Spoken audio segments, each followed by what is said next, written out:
finally, I'm almost done doing what I've mentioned a few times on my channel, which is I'm almost done with the task of reorganizing this room so that I can actually make it easier to produce gaming videos. And of course the room had to be adapted for a whole bunch of other things. So I'm actually going to give you a quick virtual tour of the new layout. And I've already taken a look. I got my stereoscopic television right here. And then I have the stereoscopic desktop monitor. So let's take a look at each segment. First, there's the part that's not gaming related. This would be my rocketry warehouse. So you got all my epoxies there, all my little tools and everything, screwdrivers in a box. I even have my my dive camcorder casing right there. It's a whole bunch of gear here, and it's actually getting lined up for use now because I'm going to be building a brand new aircraft soon. So all the equipment is aside, but I got a few parts out.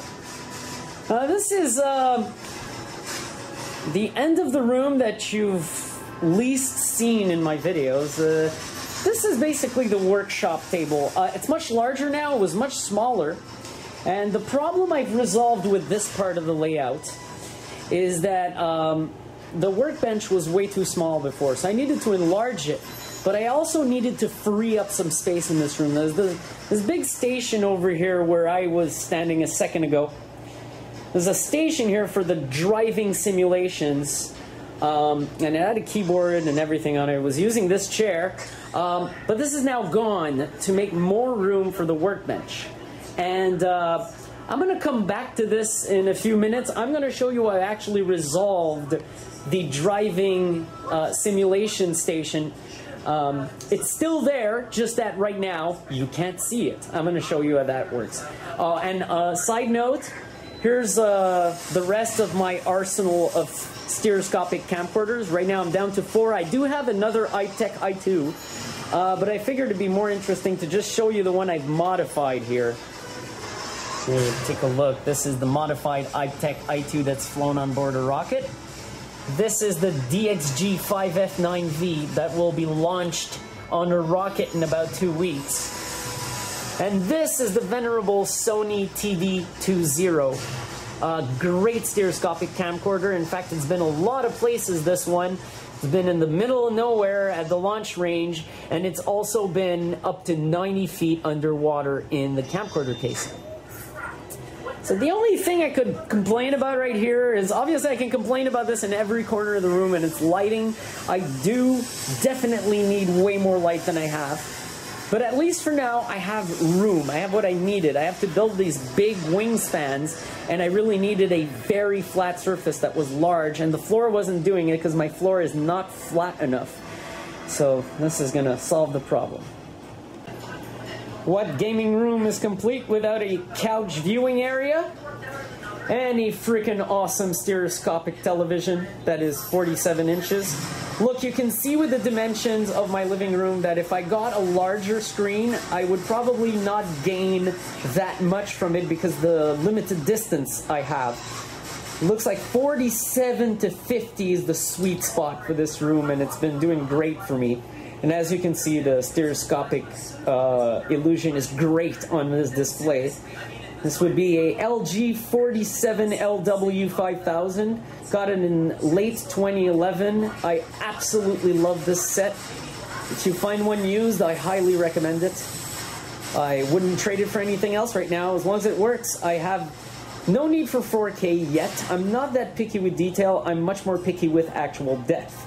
So before I go and give myself the hardship of shopping a TV around, I'll make sure that it's a really good one before I replace this one, because I really got lucky with this pick. So viewing area, and there's also plenty of extensions to actually get some USB outlets and power cords connected if anyone brings an added peripheral in the room, or if I want to get a controller to the couch. This will be possible now. And now for the main feature, the main desk. This is where I've been doing most of my videos from lately. And you can hear now, you can finally see now what you've been hearing for about a dozen videos by now, maybe a little more. This is the Unicomp keyboard. People see this and think I have a 1960s keyboard on my desk. This is brand new. It's made in California, not in China. The company is Unicomp, U-N-I-C-O-M-P. And these keyboards are indestructible, reliable, and have a massive tactile feel on them. So when you press a key, you really know you pressed it. Right now, I'm actually in the process of configuring another system. So I have this piece of worthless junk here. I fucking hate keyboards like this. Keyboards like this are absolute garbage. Look what I have to do. I have to remove the caps lock key because I keep hitting it by accident. It drives me nuts. Note that I do not need to do this on a Unicomp. For Christ's sake. Okay, then you have all the controllers. Basically, right now, there's the CH Products flight stick. There's the CH Product rudders, which have a lot of wear on them because they've actually been to the launch range. This is what I use to pilot the Condor aircrafts. So yes, these have been used for rocketry. And you got my two 3DS systems right there on the table. A little mini mess that I've been building up over the last 2 hours. And the beautiful DM2743, if I'm not mistaken. Let me double check that. D2743. This is an LG screen. I really, really like it. The stereo is great on it. And if you're looking for something affordable that's larger than, you know, the 22, 24-inch range. This is 27 inches. I highly recommend this model. You'll probably find it on eBay. I ordered this one from Korea, believe it or not, South Korea. And I had no problems with the purchase. I got it as a refurb. It was $380. Normally, this one goes for about $500, so it's a good deal.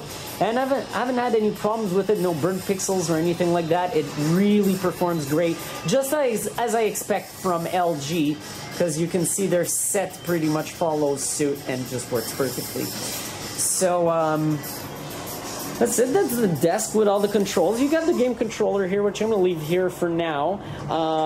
And it can actually be moved over to the couch. You got the sound mixer and the microphone, which I used to use a tripod, but it's just taking up too much room. And really, this desk solution is actually working out pretty good. It's probably why you've been hearing my keyboard so damn well lately. And then you have the audio mixer, which I use for a whole bunch of input and output purposes. Actually, I'm really picky with my sound, and sometimes Windows starts doing whatever the hell it wants, so I use hardware to fix that. And that's it. And that's the view on the rest of the room from the magic desk. And now the top shelf is what's interesting in this new setup. The top shelf is really, really, really interesting. Before, this computer was over here, where the mixer is. And this computer, well, this one's a new one. It just arrived. But it was this system before. And this system was located over here. And this is where the spaghetti started building up like crazy. I had to reach the wires in the back, almost killing myself stepping over the sound system to go plug and unplug some stuff. So let's take a look at what I did. The secondary system is on the right of the top shelf. And all I have to do is basically reach to the side, plug and unplug whatever I need. And I'm the kind of person who really doesn't mind wires running because I do tend to change my configurations extremely often, or I do tend to take peripherals from one system and move them to another. So I really cannot have my wires closed up and tied. I will constantly cut the tie wraps. I cannot have it. You have the main system. This is my beauty. The Chris station, if you want to call it. That's what I love about PC gaming. You can just name the console whatever the hell you want. You built it yourself. This is the Chris station. The GTX 760, 8 gigs of RAM, DDR3, i7-4770K. And as you can see, I took the same philosophy. The connections come out the side for easy access. And yeah, you're probably seeing this and going, yeah, but what about those front connectors? You know, you could get a better casing. No, no, no, no, no, no, no, no. I want access to everything. Literally everything. Can you tell I want access to everything? It would not be sufficient to just give me like even 12 USB jacks in the front. It's just, look, this system even had that Audigy front plate. I mean, I thought that was going to help me out, right? No, not at all. No, I absolutely need access to every single connection available on the computer. And here's what's interesting. This I didn't plan for. I've been actually checking out the airflow in the room. And it turns out that the air conditioning right now is flowing in over my right shoulder and sort of does a full circle in the room. And then the old air, as it arrives to exit the room, gets completely ejected out of the room by these two systems. It's not because of their fans, the thrust. It's rather that the hot air goes up and gets caught behind the air current that arrives from here and just gets completely ejected from the room. So I'm pretty impressed. Both systems are running a little cooler. It's a really good modification so far. I do have to now, because you might notice I'm not panning too far out of this room. It's a little embarrassing because there's a lot of, let's say, surplus that built up over the time that I now need to sort through. And there are stacks behind me, to my right. There are stacks right now of stuff. But this is really awesome. And I've managed to actually configure a spot for this system to become my media system for my room where I sleep. I always like having a good system there. So that's it. This is the new domain for Stereo 3D Productions. I'm sorry about what's on the monitors. I'm trying not to film them right now, as the video player decided to go out of full screen and it's giving an eye fuck right now. Sorry about that. But this is the new domain. I have one more thing to show you. The Oculus Rift motion sensor right now is on top of my desktop monitor, as you can see, but it can be moved to a whole bunch of different places. For instance, if I decide to give someone a standing or sitting demo in front of the TV without a keyboard, using only a controller, they could actually have the motion sensor on top of the TV. So say I have a friend over and the person sitting to my left, all I have to do is activate the demo, and all they have to do is use the controller to enjoy the experience. So that's one possibility. Now the Oculus Rift is actually parked on top of the printer here, so it can easily be carried over for use on the main desktop, or it's got enough wire to make it all the way here. And this is where you can see where I resolved the issue with driving simulation and the station I was using for it. The table was flimsy, it was a piece of garbage, and it was taking up room, and it was not a good setup. This is a little bit more useful. You might notice where the pedals are. They're permanently set there. They're under the workbench, along with a bunch of cases I use to store tools and various objects for rocketry. And then, well, I can actually stow the steering wheel away under the workbench or pull it back out and mount it in 2 seconds, and all the wires run out perfectly to be able to be connected to the current and to the USB extension.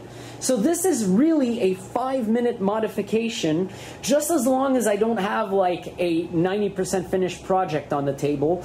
So this is probably going to be a bit of a conflict sometimes, but it is rare, extremely rare, in fact impossible by some means, that I am doing a rocketry project and trying to drive at the same time. This will not happen. Normally when I start a rocketry project, it eats up a lot of time, and during the same day I will not both drive and build the rocket. So, well, that's the good thing. So this can be easily set up, and the fun part is the motion tracker for the Oculus Rift can simply be ported here, and also I have tripods. So there's going to be a tall tripod, which is still in my car right now. I will get it out tonight, which will reside behind the workbench, and we'll have the motion sensor on top to allow the driver to have positional tracking.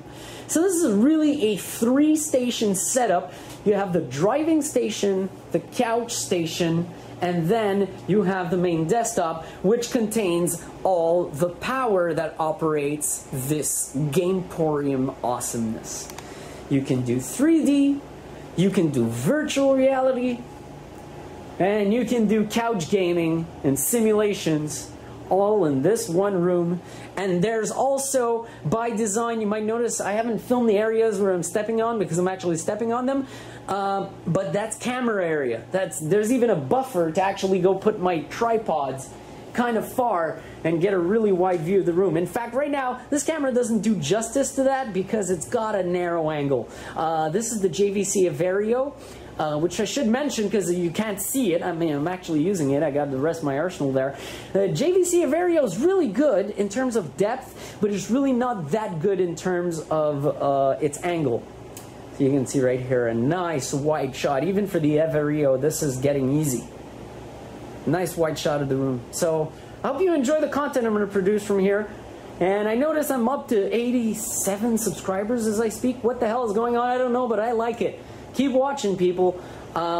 It makes me realize that this wasn't all for nothing. But mind you, if I were doing this just for myself, I would have done it the same anyway. I was going nuts. There's wires all over the place. This is much more manageable, and I'll be able to do these constant configuration changes without forming a spaghetti. This is what was really important in all this. It wasn't necessarily the aesthetics of it, or even by some parts the ergonomy. It needed to make sure that it wouldn't pile up over time. So I think this is a viable configuration. Alright, see you soon, people.